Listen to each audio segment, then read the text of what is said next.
একদিনের ব্যবধানে দেশের বাজারে আবারও বাড়ল স্বর্ণের দাম। বাংলাদেশ জুয়েলার্স অ্যাসোসিয়েশন বাজুস ভরিতে ১,৪৬৯ টাকা বাড়িয়ে ২২ ক্যারেটের এক ভরি স্বর্ণের দাম ২,০২,১৯৫ টাকা নির্ধারণ করেছে, যা বাংলাদেশের ইতিহাসে সর্বোচ্চ। বাজুসের নতুন সিদ্ধান্ত অনুযায়ী আজ থেকে ২১ ক্যারেট প্রতি ভরি স্বর্ণের দাম ১,৩৯৯ টাকা বেড়ে ১,৯৩,০০৪ টাকা দরে বেচা কেনা হবে। ১৮ ক্যারেট প্রতি ভরি স্বর্ণের দাম ১,২০১ টাকা বেড়ে বিক্রি হবে ১,৬৫,৪৩০ টাকা দরে।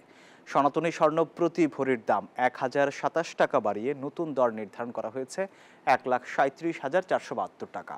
বাজুস জানিয়েছে, স্থানীয় বাজারে তেজাবি বা পাকা স্বর্ণের দাম বৃদ্ধি এবং আন্তর্জাতিক বাজারে মূল্যের ঊর্ধ্বগতি দুই কারণেই খুচরা বাজারে দাম সমন্বয় করা হয়েছে। পদ্মা সেতু, মেট্রো রেল এবং এলিভেটেড এক্সপ্রেসওয়ে নির্মাণের গর্বিত অংশীদার বসুন্ধরা সিমেন্ট।